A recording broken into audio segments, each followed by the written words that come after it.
إن الحمد لله نحمده ونستعينه ونستغفره ونعوذ بالله من شرور أنفسنا وسيئات أعمالنا من يهده الله فلا مضل له ومن يضلل فلا هادي له وأشهد أن لا إله إلا الله وحده لا شريك له وأشهد أن محمدًا عبده ورسوله أما بعد فإن خير الحديث كتاب الله وخير الهدي هدي محمد صلى الله عليه وسلم وشر الأمور محدثاتها وكل محدثة بدعة وكل بدعة ضلالة وكل ضلالة في النار۔ معزز حضرات اور اسلامی ماں اور بہنوں، ہم تسلسل کے ساتھ اسلام کی کئی اہم شخصیات کے تعلق سے ان کی زندگی کے حوالے سے گفتگو کرتے آ رہے ہیں، تو اسی کی اگلی کڑی کے طور پر تاریخ اسلام کی ایک اور مشہور شخصیت، علمی دنیا کی ایک بہت ہی اہم شخصیت امام ابو داؤد رحمہ اللہ کے حوالے سے چند باتیں ہم آج معلوم کرنے کی کوشش کرتے ہیں۔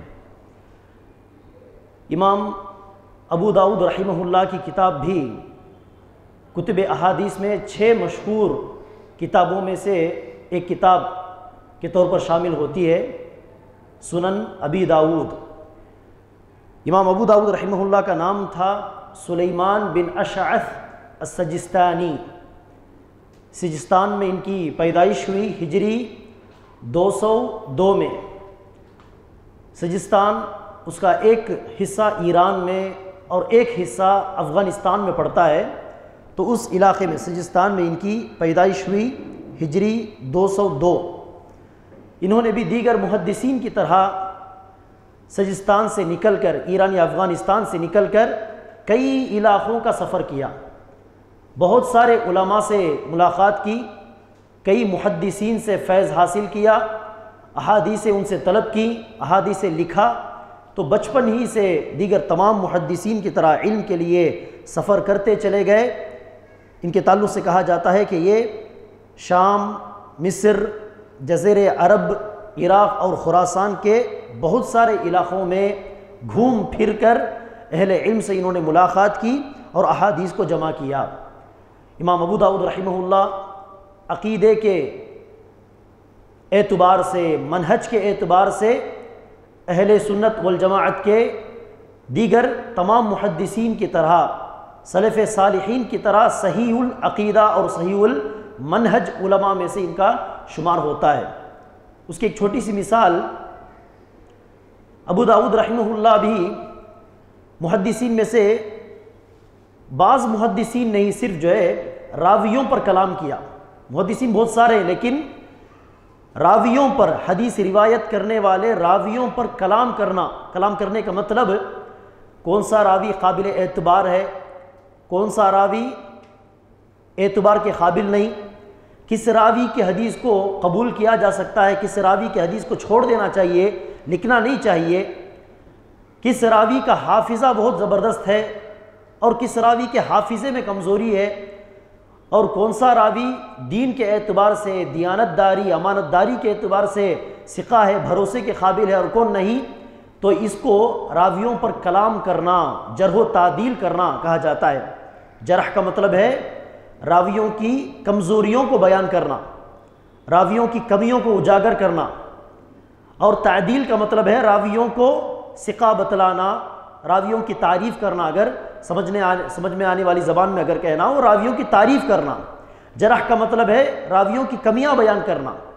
کمیاں بیان کرنا یہ تو اصل میں غیبت ہے، لیکن محدثین نے راویوں کی کمیاں اس لیے بیان نہیں کی کہ ٹائم پاس ہو جائے، تھوڑی مشغولیت ہو جائے، دل بہل جائے، جیسے کہ آج بہت سارے لوگ کرتے ہیں۔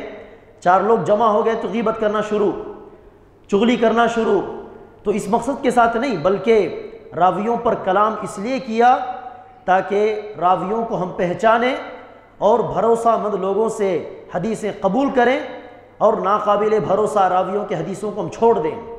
حدیثوں کی جانچ پڑتال کے لیے، حدیثوں کو پرکھنے کے لیے، صحیح حدیثوں کو ضعیف حدیثوں سے اور من گھڑت حدیثوں سے الگ کرنے کے لیے، جدا کرنے کے لیے اس طرح انہوں نے جرح و تعدیل کیا، تو غیبت کا اصل حکم تو حرام ہے، لیکن دین کی حفاظت کے لیے، سنت کی حفاظت کے لیے جو جرح و تعدیل ائمہ کرام نے کیا ہے، محدثین نے کرام نے کیا ہے، یہ تو واجب ہے، مستحب ہے، واجب ہے، یہ حرام نہیں۔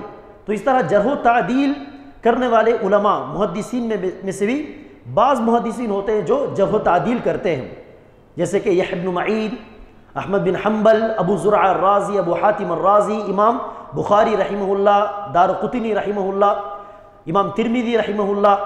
تو ایسے علماء میں امام ابو داود کا بھی شمار ہوتا ہے، جنہوں نے راویوں پر کلام کیا ہے، جرح و تعدیل کیا، راویوں پر حکم لگایا کہ کون سا راوی ثقہ ہے، کون ضعیف ہے، کس کی بات مانی جا سکتی، کس کی بات کو چھوڑ دینا چاہیے۔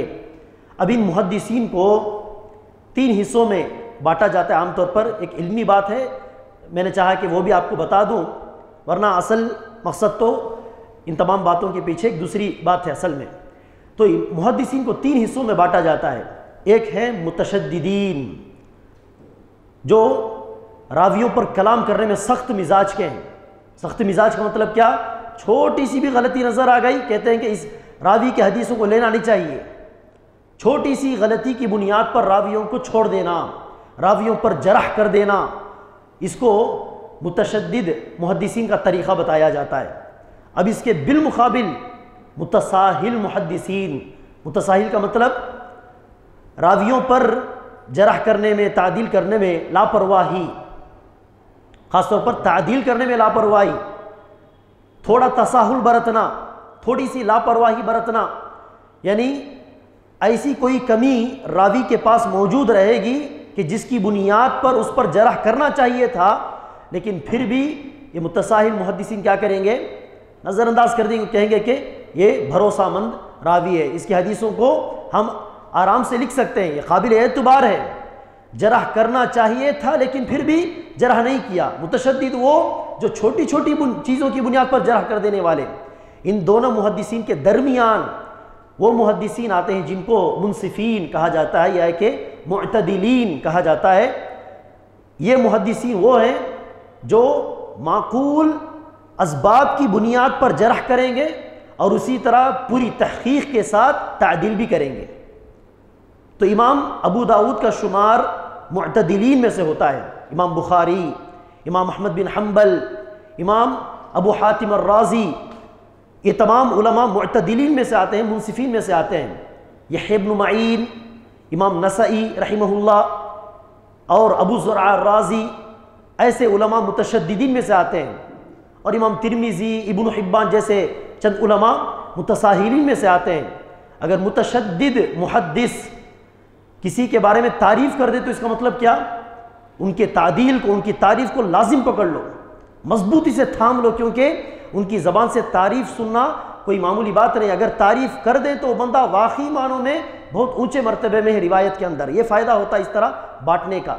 اور متساہل محدثین کسی کی جرح کر دے تو مطلب کیا ہے؟ واقعی وہ بندہ، وہ راوی جرح کے قابل ہے، کیونکہ نظر انداز کرنے والے محدثین نے بھی اس کی جرح کر دی۔ اور منصفین کا ہر قول جو ہے قابل اعتبار ہے، چاہے وہ جرح کا ہو چاہے تعدیل کا ہو۔ تو امام ابو داود رحمہ اللہ منصفین میں سے آتے ہیں۔ انہوں نے ایک مرتبہ بیان کیا، ان کے شاگرد ہیں امام الآجری، انہوں نے کتاب بھی لکھی جس میں امام ابو داود سے سنی ہوئی باتوں کو وہ درج کرتے ہیں، امام آجری رحمہ اللہ۔ تو ابو داود کے شاگرد امام آجری کہتے ہیں، میں نے امام ابو داود کو کہتے ہوئے سنا، 4 راویوں کے نام انہوں نے لیے۔ پہلے راوی کا نام غالباً تھا ریاح، اور دوسرے راوی کا نام تھا ابو حبیب، اور تیسرے راوی کا نام تھا حیان۔ چوتھے نمبر پر امام ابو داود رحمہ اللہ نے رابعہ بصریہ کا ذکر کیا۔ یہ نام آپ نے بھی ہو سکتا ہے سنا ہو، حسن بصری۔ تو اس طرح رابعہ بصریہ، رابعہ عدویہ، نام بھی بہت سارے لوگ رکھتے ہیں، رابعہ بصری یا کہ رابعہ عدویہ۔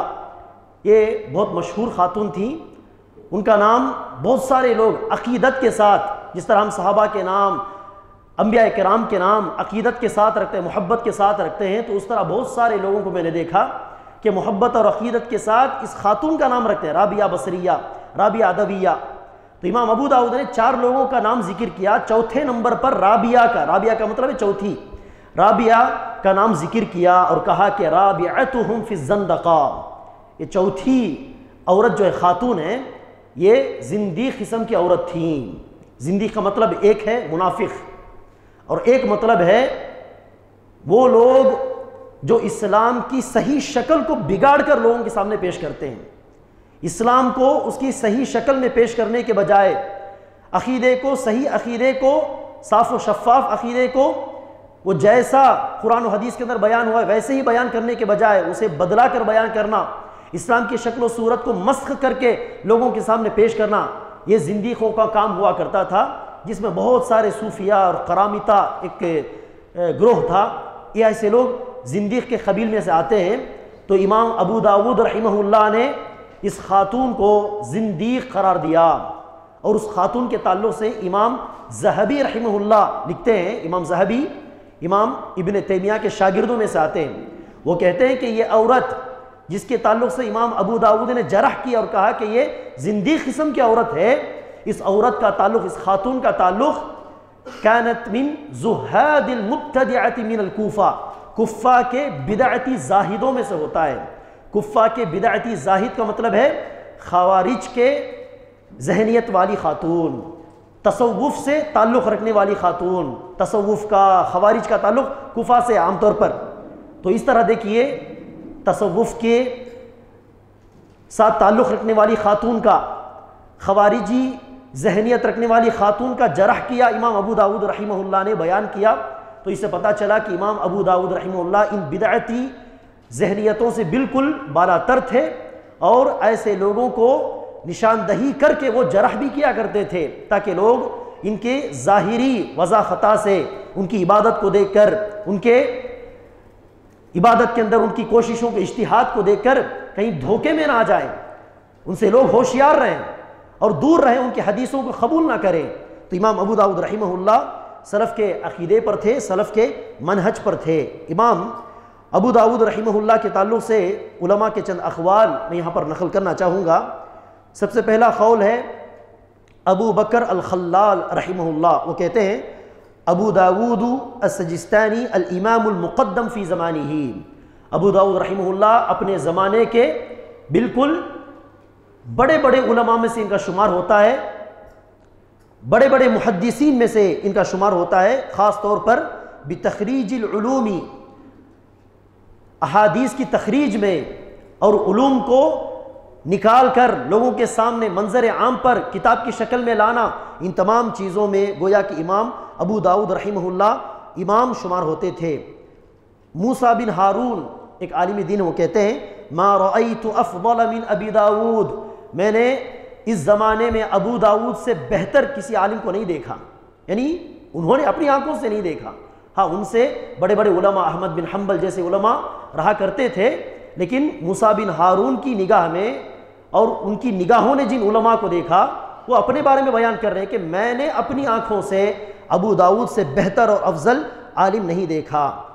اور اسی طرح ابراہیم الحربی رحمہ اللہ عالم دین، وہ کہتے ہیں اولین لابی داود الحدیث کما اولین لداود الحدید، داؤد علیہ السلام کے لیے اللہ نے جس طرح لوہے کو نرم کر دیا تھا، لوہے کو وہ جس طرح چاہے جس شیپ میں چاہے بنا دیا کرتے تھے داؤد علیہ السلام، تو اسی طرح اللہ تبارک و تعالیٰ نے ابو داود رحمہ اللہ کے لیے، امام ابو داود کے لیے حدیث کو گویا نرم کر دیا، یعنی بالکل آسان بنا دیا۔ احادیث کو لکھنا، احادیثوں کو یاد کرنا، احادیثوں کو صحیح ضعیف کے طور پر الگ کرنا، جانچ پڑتال کرنا، احادیثوں کے اندر پائے جانے والے ضعف کو، علتوں کو بیان کرنا، احادیث کے راویوں پر جرح تعدیل کرنا، تو اس طرح حدیث سے تعلق رکھنے والے علوم کو گویا اللہ تبارک و تعالیٰ نے بالکل اسی طرح آسان بنا دیا جس طرح اللہ تبارک و تعالیٰ نے داؤد علیہ السلام کے لیے لوہے کو نرم بنا دیا تھا، آسان بنا دیا تھا۔ اور اسی طرح امام ابو عبداللہ الحاکم، امام حاکم مستدرک کتاب جنہوں نے لکھی، وہ امام کہتے ہیں ابو داود امام اہل الحدیث فی عصرہ بلا مدافعہ، ابو داؤد رحمہ اللہ اپنے زمانے کے بہت بڑے محدث تھے، علوم حدیث میں بہت بڑے امام شمار ہوتے تھے، اس میں کسی کی دوسری رائے نہیں ہو سکتی، کسی کا اختلاف نہیں ہو سکتا۔ اور اسی طرح ابو علی القوہستانی، وہ کہتے ہیں قوہستان، یہ سجستان، یہ تمام ایران سے تعلق رکھنے والے ممالک ہیں، علاقے ہیں، وہ کہتے ہیں کان ابو داود یشبہ باحمد بن حنبل، امام ابو داود کو احمد بن حنبل سے جوڑ کر اس زمانے میں بات چیت ہوا کرتی تھی، امام ابو داود کو احمد بن حنبل سے تشبیہ لوگ دیا کرتے تھے، یعنی ابو داود عقیدے میں، منہج میں، علم حدیث میں، عمل میں، صلاح میں، تقوی میں، پرہیزگاری میں احمد بن حنبل کی طرح ہیں۔ اور ابو داود رحمہ اللہ احمد بن حنبل کے شاگردوں میں سے آتے ہیں، کئی مجالس میں انہوں نے شرکت کی، احمد بن حنبل سے انہوں نے کسب حاصل کیا ہے، فائدہ حاصل کیا ہے۔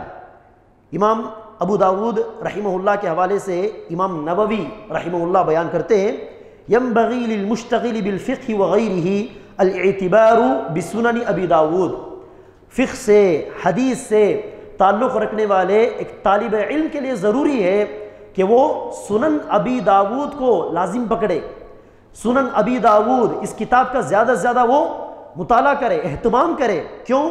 وہ کہتے ہیں فإن معظم احادیث الاحکام التي يحتج بها فيه، عام طور پر احکام کے تعلق سے جن حدیثوں کو بطور دلیل، بطور حجت اہل علم لیا کرتے ہیں، بیان کرتے ہیں احکام کے تعلق سے۔ احکام کے تعلق سے مطلب کیا؟ عقیدے کو چھوڑ کر، کیونکہ سنن کا مطلب کیا ہے؟ سنن کے اندر عقیدے سے تعلق رکھنے والی حدیثیں عام طور پر نہیں آئیں گی، یعنی ٹاپک کے طور پر نہیں آئیں گی۔ ہاں کسی حکم کے طور پر، دلیل کے طور پر ذکر کیا، اس میں عقیدے کے تعلق سے بھی کوئی بات بتائی گئی ہو سکتا ہے ایسے مل جائے، لیکن ٹاپک کے نیچے کوئی حدیث اس طرح نہیں ملے گی، عقیدے سے تعلق رکھنے والا کوئی ٹاپک، ترجمہ، کوئی باب، کوئی کتاب ہم کو نظر نہیں آئے گا۔ تو سنن کا مطلب ہی ہے طہارت، نماز، روزہ، حج، نکاح، طلاق، نظر و نیاز، تو اس طرح کے احکامات بیان کرنے والی کتاب کا نام ہے سنن۔ تو امام نووی کہتے ہیں احکام کے تعلق سے عام طور پر اہل علم جن حدیثوں کو بطور دلیل استعمال کرتے ہیں، ایسی اکثر احادیث سنن ابی داود کے اندر موجود ہیں۔ تو گویا ابو داود کا کوئی پوری گہرائی کے ساتھ مطالعہ کر لے اور ابو داود کی احادیث کو ذہن نشین کر لے تو اس کا مطلب یہ ہوا کہ احکام کے تعلق سے بہت ساری حدیثیں اس کو یاد ہیں۔ تو اس طرح امام نووی رحمہ اللہ گویا طالب علم کو یہ نصیحت کرتے ہیں کہ سنن ابی داود کا زیادہ سے زیادہ وہ مطالعہ کیا کریں۔ سنن ابی داود کے حوالے سے دو چار باتیں ہم کرتے ہوئے آگے بڑھیں گے۔ امام ابو داود رحمہ اللہ کہتے ہیں کتبت عن رسول اللہ صلی اللہ علیہ وسلم 500,000 حدیث، میں نے اللہ کے رسول صلی اللہ علیہ وسلم کی جانب نسبت کی ہوئی 5 لاکھ حدیثوں کو لکھا ہے، یعنی شام گئے، جزیرہ عرب گئے، مصر گئے، خراسان، ان تمام جگہوں کا انہوں نے دورہ کیا، وہاں کے محدثین سے ملاقات کی اور ان سے جو جو حدیثیں ان کو یاد تھیں تمام حدیثیں لکھ لی۔ تو اس طرح کتنی حدیثیں انہوں نے لکھی؟ تقریباً 5 لاکھ حدیثیں انہوں نے قلم بند کی۔ کہتے ہیں کہ ان حدیثوں میں سے میں نے انتخبت منها ما ضمنته هذا الكتاب، یعنی کتاب السنن، انہی 5 لاکھ حدیثوں میں سے حدیثوں کو چن چن کر میں نے سنن ابی داود میں درج کیا ہے۔ اب سنن ابی داود کے اندر کتنی حدیثیں؟ کہتے ہیں جمعت فیہ 4800 حدیث، 4800، تقریباً 4800 حدیثیں میں نے ان 5 لاکھ حدیثوں میں سے چن کر اس کتاب کے اندر میں نے جمع کر دیا ہے، بیان کیا ہے۔ کہتے ہیں ذکرت الصحیح وما یشبہہ ویقاربہ، اس حدیث کے اندر صحیح حدیث بھی موجود ہے، صحیح حدیث کے قریب یعنی حسن درجے کی حدیثیں بھی اس کتاب کے اندر موجود ہیں۔ اور کہتے ہیں اس کے بعد وَيَكْفِي الْإِنسَانِ لَدَيْهِ مِنْ ذَلِكَ 4 أحادیث، اور ان 4800 حدیثوں میں سے اگر کوئی بندہ 4 حدیثوں کو اس کتاب کے اندر موجود 4800 حدیثوں میں سے 4 حدیثوں کو گہرائی کے ساتھ سمجھ لے، پڑھ لے اور اس پر عمل کرنے کی کوشش کر لے تو اس کے لیے کافی ہے۔ جس طرح امام شافعی رحمہ اللہ نے سوروں میں سے کس سورت کے تعلق سے اس طرح کی بات کہی؟ سورۃ العصر کے حوالے سے کہا کہ یہ ایک سورہ اگر نازل ہو جاتا وہ بھی لوگوں پر اتمام حجت کے لیے کافی ہوتا. یعنی اتمام حجت کا مطلب کیا؟ صرف ایک سورت نازل کر کے بھی اللہ لوگوں سے سوال کر سکتا تھا کہ میں نے ہدایت کے لیے تمہیں سورۃ العصر دی، تم نے کیوں عمل نہیں کیا؟ اتنی گہری باتیں اس ایک سورت کے اندر موجود ہے. لیکن یہ اللہ کا فضل ہے، کرم ہے کہ اللہ نے کھول کھول کر آیتیں بیان کی اور 114 سورتیں ہماری ہدایت کے لیے، ہماری سمجھ کے لیے، نصیحت کے لیے نازل فرمائی. یہ اللہ تبارک و تعالیٰ کا فضل و کرم. تو اس طرح امام ابو داؤد احادیث کے تعلق سے کہتے ہیں کہ 4 حدیثوں کو بھی کوئی بندہ سمجھ لے، عمل کر لے، اس کے لیے کافی ہو جائیں گی. اتنی جامع حدیثیں وہ 4 حدیثیں. اس میں سے ایک حدیث کیا کہتے ہیں؟ انما الاعمال بالنیات، پہلی حدیث. دوسری حدیث ہے من حسن اسلام المرء ترکہ ما لا یعنی. ایک اچھے مسلمان کی یہ علامت ہے کہ وہ لا یعنی چیزوں کو، بے ضرورت چیزوں کو وہ ترک کر دے. انما الاعمال بالنیات کے اندر نیت کی صفائی، اخلاص کا ذکر آ گیا. اور دوسرے اس حدیث کے اندر گناہ کو چھوڑ دینا، بلکہ مکروہ چیزوں کو چھوڑ دینا، بلکہ بعض حلال چیزوں کو چھوڑ دینا، یہ تمام چیزیں اس حدیث کے اندر آ گئی. دوسری حدیث کے اندر ایک اچھے مسلمان کی علامت یہ ہے کہ وہ لا یعنی چیزوں کو چھوڑ دے. اب حرام چیزوں کی ضرورت ہم کو ہے ہی نہیں، بلکہ وہ چیزیں، حرام چیزیں ہمارے ایمان کو بگاڑ دیتی ہیں، ہمارے ایمان کو کمزور کر دیتی ہیں، ہماری عاقبت کو خراب کرنے والی چیزیں. تو ایک مومن کو سب سے پہلے چاہیے کہ وہ حرام کو چھوڑ کر دور چلا جائے. سب سے پہلی لا یعنی چیز، بے ضرورت چیز حرام چیزیں. اور دوسرے نمبر پر مکروہ چیزیں بھی اگر وہ لا یعنی ہے، بے ضرورت ہیں، تو اسے بھی چھوڑ کر وہ دور چلا جائے. بلکہ اس لا یعنی چیزوں کے قبیل میں، لسٹ میں بعض حلال چیزیں بھی داخل ہو جاتی ہیں، بعض حلال چیزیں. اور ایک اچھے مسلمان کی یہ علامت ہے کہ وہ بعض حلال چیزوں کو بھی چھوڑ کر دور ہو جائے. مثال کے طور پر ایک بندہ اپنے واجبی کام، تمام کام ادا کر لینے کے بعد نماز کا وقت نہیں ہے، کسی دوسری اہم ذمہ داری کا بھی وقت نہیں ہے، فارغ وقت ہے، فری وقت ہے اس کے پاس. وہ سوچتا ہے کہ تھوڑی دیر سو جاتا ہوں، چونکہ وقت فارغ ہے، فری وقت ہے، سو جاتا ہوں. اب اس طرح کوئی ذمہ داری نہیں، نماز کا وقت نہیں، کوئی دیگر دنیاوی ذمہ داری بھی نہیں، تو ایسے وقت میں سونا جائز ہے کہ نہیں؟ سونا جائز ہے. لیکن اس بندے نے رات اچھی نیند کر لی، 7 گھنٹے 8 گھنٹے اس نے نیند کر لی ہے، ابھی سونے کی ضرورت نہیں ہے. تو ایک اچھے مسلمان کی علامت یہ ہوگی کہ میں نے تو الحمدللہ رات نیند کر لی ہے، اب سونا تو میرے لیے ضرورت نہیں، ٹائرڈنس بھی نہیں ہے، تو سونے کے بجائے چلو تھوڑی دیر قرآن پڑھ لیتے ہیں، تھوڑی دیر ذکر کر لیتے ہیں، یا کوئی دوسری مفید چیز کر لیتے ہیں. تو اس طرح سوچ کر حلال چیز کو بھی ترک کر لینا، یہی ایک اچھے مسلمان کی علامت ہے، ایک اچھے اسلام کی علامت ہے. اسی کو اہل علم زہد قرار دیتے ہیں. زہد کا مطلب کیا ہے؟ ایسی چیزوں کو چھوڑ دینا جو آخرت میں ایک بندے کو فائدہ نہیں پہنچاتی. ایسی چیزیں جو آخرت میں ایک بندے کو فائدہ نہیں دیتی، ایسی چیزوں کو بھی، وہ حلال چیزیں ہو سکتی ہیں، لیکن پھر بھی ایک اچھا مسلمان یہ سوچے گا کہ یہ کرنے سے میرا آخرت میں کوئی فائدہ نہیں، تو اس کے پیچھے میں کیوں اپنا وقت برباد کروں؟ یہ سوچ کر کسی مفید چیز کی طرف وہ پلٹ جائے گا. اسی کو زہد کہتے ہیں، اور ایسے ہی بندے کو زاہد کہتے ہیں. تو یہ اچھی چیز ہے، لیکن تصوف میں صوفیاء نے اس چیز کو جو ہے دوسرے رخ پر بدلا دیا، دوسرے موڑ پر وہ لے کر چلے گئے. اس کے اندر بہت سارے خرافات، بدعتیں انہوں نے داخل کر دی. اس لیے وہ لفظ سن کر ہمیں جو ہے تھوڑی سی الرجی محسوس ہوتی ہے، ورنہ وہ لفظ جو ہے، زہد کا لفظ جو ہے، اپنے اندر ایک اچھے معنی رکھتا ہے. اس کا مطلب یہ ہے کہ ایسی چیزوں کو چھوڑ کر دور رہنا جو آخرت میں فائدہ نہیں پہنچاتی. اور اس کے بالمقابل دوسرا لفظ ہے ورع. ورع کا مطلب کیا ہے؟ ایسی چیزوں کو ترک کر دینا جس کے تعلق سے ایک مسلمان کو ڈر ہو کہ کہیں یہ چیز آخرت میں مجھے نقصان نہ پہنچا دے، فائدہ نہیں پہنچائے گی، یہ سوچ کر چھوڑ دینا زہد. اور یہ کہیں نقصان دہ نہ ہو آخرت میں، یہ سوچ کر دور رہ جانا، اس کو ورع کہتے ہیں.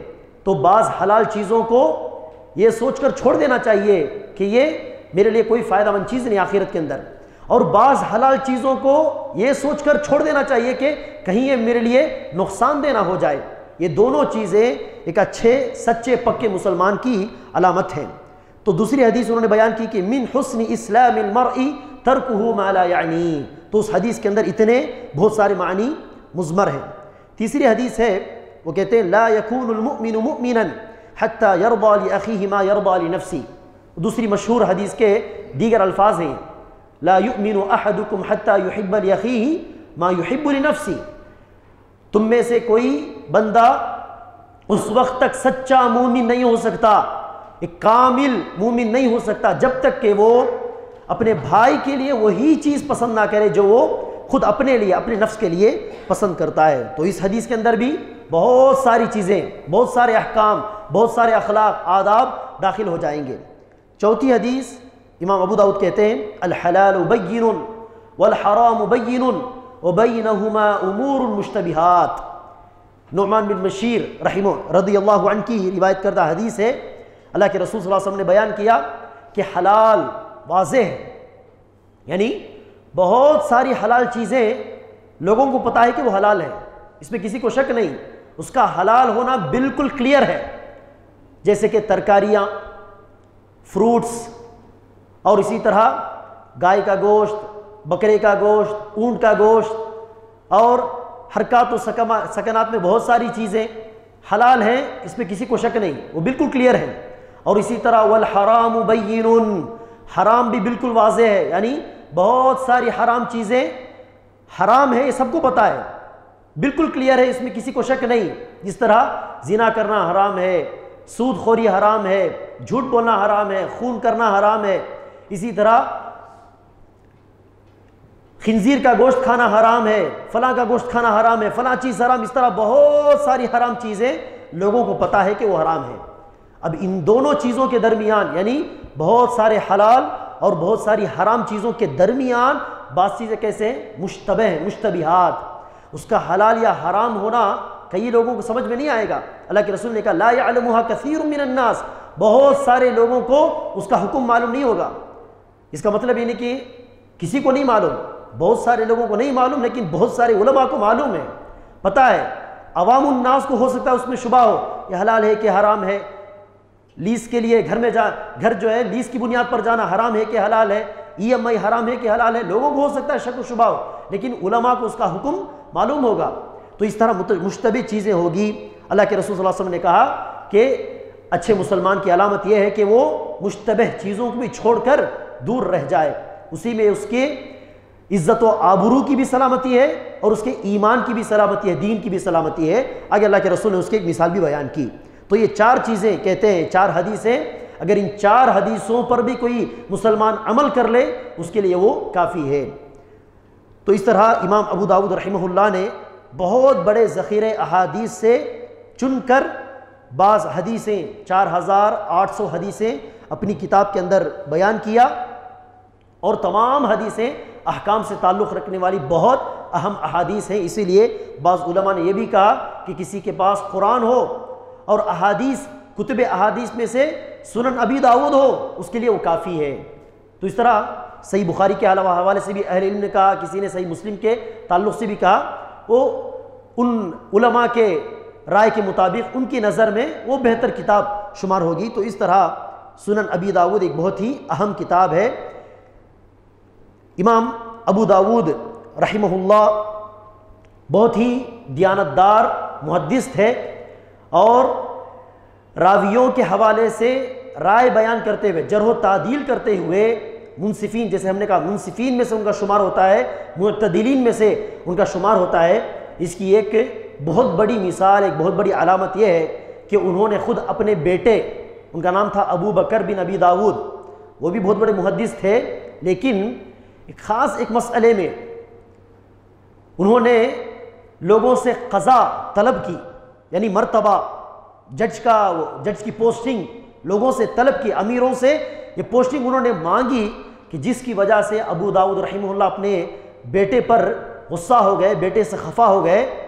اور ہو سکتا ہے جیسے کہ امام ذہبی رحمہ اللہ نے بیان کیا، بسا اوقات بات چیت میں، حدیث کی روایت میں نہیں، لوگوں کے ساتھ بات چیت میں ہو سکتا ہے کہ ابو بکر نے، ان کے بیٹے نے بسا اوقات جھوٹی بات کہی ہو، اس لیے امام ابو داؤد نے جہاں دیگر کئی راویوں پر جرح و تعدیل کیا، جہاں ان کے بیٹے کی باری آئی، ابو بکر بن ابی داؤد کی باری آئی، وہ کہتے ہیں کہ ابنی عبداللہ، ان کا نام شاید عبداللہ تھا، کنیت ابو بکر تھی، کہتے ہیں کہ ابنی عبداللہ کذاب، میرا بیٹا ایک جھوٹا ہے۔ تو اس طرح میرے بیٹے کی حدیثیں روایت نہ کرو، میرے بیٹے کی حدیثیں مت سنو، میرا بیٹا بسا اوقات جھوٹ بھی کہتا ہے، جھوٹ کہنے والا ہے۔ تو امام ذہبی رحمہ اللہ کہتے ہیں کہ ان کا قول جو کا تو ویسے ہی لینا نہیں چاہیے امام ابو داؤد کا۔ کیوں؟ کیونکہ وہ بھی بہت بڑے محدث تھے، عالم دین تھے ان کے فرزند۔ ہاں انہوں نے لوگوں سے قضا، جج کی پوسٹنگ طلب کی، اور ہو سکتا ہے کہ بسا اوقات لوگوں سے بات چیت کرتے وقت انہوں نے کچھ جھوٹ کہا ہو، جس کو ڈائریکٹ کھڑے ہو کر ان کے والد نے، ابو داؤد نے سن لیا ہو، اس لیے انہوں نے جرح کی ہے، ورنہ دیگر کئی محدثین نے ان کے بیٹے کی تعریف بھی کی، تعدیل بھی کی، اور وہ بھی اپنی جگہ ایک محدث ہیں، ایک عالم دین ہیں۔ امام ابو داؤد رحمہ اللہ کا مرتبہ امیروں کے نگاہ میں، ہم نے چند علماء کے اقوال دیکھے، اس زمانے کے امیر خلیفہ جو ہوا کرتے تھے، ان کی نگاہ میں امام ابو داؤد رحمہ اللہ کا مرتبہ کیسا تھا۔ اس کی ایک مثال، اس زمانے میں ایک امیر تھے جن کا نام تھا ابو احمد الموفق، خلیفہ نہیں تھے، خلیفے کے ولی عہد، خلیفہ جو وقت کا خلیفہ ہو، لوگوں کا امیر ہو، ولی عہد کہتے ہیں اگر خلیفہ اپنی زندگی میں اپنے بیٹے کو مثال کے طور پر اپنے بعد خلیفے کے طور پر اعلان کر دے، لوگوں کے درمیان کہہ دے کہ میرے بعد میرا بیٹا خلیفہ ہوگا، تو اس کو ولی عہد کہتے ہیں۔ جس طرح سلمان، اس کا بیٹا محمد ولی عہد ہے، وہ بادشاہ نہیں ہے بلکہ ولی عہد ہے۔ تو اس طرح ولی عہد ابو احمد الموفق نامی امیر، وہ امام ابو داؤد رحمہ اللہ کے پاس ان کے گھر آتے ہیں، تو امام ابو داؤد رحمہ اللہ اس امیر کو دیکھ کر پوچھتے ہیں ما جاء بالامیر فی مثل هذا الوقت، اس وقت میں امیر کو کس چیز نے یہاں پر لایا ہے، کیا بات ہے؟ امیر میرے دربار میں، میرے گھر میں حاضر ہو گئے۔ تو انہوں نے کہا کہ تین باتیں ہیں، تین باتیں آپ کے پاس میں کرنے کے لیے آیا ہوں۔ کہا کیا باتیں؟ کہا تنتقل الى البصرة، میں چاہتا ہوں کہ آپ بغداد چھوڑ کر، امام ابو داؤد بغداد میں رہا کرتے تھے، کہا بغداد چھوڑ کر بصرہ آپ جو ہے شفٹ ہو جائیں، بصرہ کو اپنا وطن بنا لیں، بصرہ میں جا کر آپ بس جائیں۔ پوچھا کیوں؟ کہا کہ بصرہ میں بہت سارے فتنوں کی وجہ سے لوگ بستی خالی کر کے، بصرہ خالی کر کے دیگر ممالک، دیگر جگہوں کی جانب چل گئے۔ اب بصرہ جو ہے، جو ایک زمانے میں بہت بڑا مشہور شہر ہوا کرتا تھا، علم کا مرکز ہوا کرتا تھا، آج وہ بستی بصرہ ویران ہے۔ میں چاہتا ہوں کہ آپ وہاں پر آ جائیں تاکہ آپ کے بہانے، آپ کے پاس علم حاصل کرنے کے بہانے طلب العلم بصرہ کی جانب سفر کر کے آئیں، اور وہاں لوگ جو ہے آباد ہو جائیں آپ کے بہانے۔ تو اسی طرح ہوا کرتا تھا، اہل علم سے ملاقات کرنے کے لیے پتہ نہیں کہاں کہاں سے لوگ سفر کر کے آتے تھے، وہاں بس کر ان اہل علم سے فائدہ اٹھانے کی کوشش کیا کرتے تھے۔ آج بھی ہم دیکھتے ہیں کہ بڑے بڑے مدارس، جس طرح عمر آباد ہے مثال کے طور پر، عمر آباد مدرسے کی وجہ سے وہ بستی آباد ہے۔ جیسے مدرسہ چھٹی کے ایام میں بند کر دیا جاتا، گویا کہ بستی ویران ہو گئی، تمام دکانیں بند، بازار بند، تو مدرسے کی وجہ سے وہ بستی گویا آباد۔ تو اس طرح اس زمانے میں بھی اہل علم کی وجہ سے بستیاں آباد ہوا کرتی تھیں۔ اہل علم سے ملاقات کرنے کے لیے دور دراز کا سفر طے کر کے لوگ آیا کرتے تھے۔ تو اس طرح انہوں نے کہا کہ آپ بصرہ منتقل ہو جائیں تاکہ آپ سے علم حاصل کرنے کے لیے لوگ وہاں پر جائیں، دوبارہ وہ بصرہ جو ہے ان کا مرکز ہو جائے، دوبارہ بصرہ آباد ہو جائے۔ اچھا، کہا کہ یہ پہلی بات ہوئی۔ دوسری بات کیا ہے؟ انہوں نے کہا میں چاہتا ہوں کہ آپ میرے بچوں کو حدیث کا علم سکھائیں۔ کہا کہ ہاں یہ بھی میں کروں گا، دوسری بات بھی منظور۔ تیسری بات کیا ہے؟ کہا کہ میرے بچوں کے لیے آپ خاص مجلس کا انتظام کریں، کیونکہ میرے بچے عوام کے ساتھ مل کر نہیں بیٹھیں گے، شان و شوکت کے ساتھ وہ پلے بڑے ہیں، لوگوں کے ساتھ وہ مل کر بیٹھنا پسند نہیں کریں گے، اس کے لیے آپ خاص مجلس کا اہتمام کریں۔ تو کہا کہ نہیں، میں تیسری بات کو منظور نہیں مانوں، قبول نہیں کروں گا، عوام الناس کے ساتھ مل کر، دیگر طلباء کے ساتھ مل بیٹھ کر علم حاصل کرنا پڑے گا، کیونکہ علم حاصل کرنے میں مالدار، غریب، اونچے خاندان کا، چھوٹے خاندان کا اس طرح کی کوئی تفریق نہیں، علم حاصل کرنے میں سب برابر۔ تو اس طرح کہا، اور خلیفہ نے، امیر نے اس بات کو قبول کیا۔ اس کے بچے آیا کرتے تھے، دیگر تمام طلباء کے ساتھ مل بیٹھ کر وہ علم حدیث حاصل کیا کرتے تھے۔ تو یہ امام ابو داود کا مرتبہ ہوا اس زمانے کے امیر کی نگاہوں میں اور دیگر علماء کی نگاہوں میں۔ یہ چند مختصر باتیں تھیں امام ابو داود رحمہ اللہ کے حوالے سے۔ جس طرح امام بخاری یا احمد بن حنبل جیسے محدثین کی زندگی کے تعلق سے بہت ساری باتیں ہم کو ملتی ہیں، اس طرح امام داود کے حوالے سے بہت ساری باتیں ہم کو معلومات حاصل نہیں ہوتی۔ یہی چند باتیں تھیں جو اہل علم نے ان کے تعلق سے ذکر کی ہیں۔ امام ابو داود رحمہ اللہ، جس طرح خلیفے کی خواہش تھی امیر کی کہ بصرہ میں جا کر بس جائیں تاکہ اس بہانے لوگ وہاں پر آئیں، بصرہ آباد ہو، تو اسی طرح ہوا۔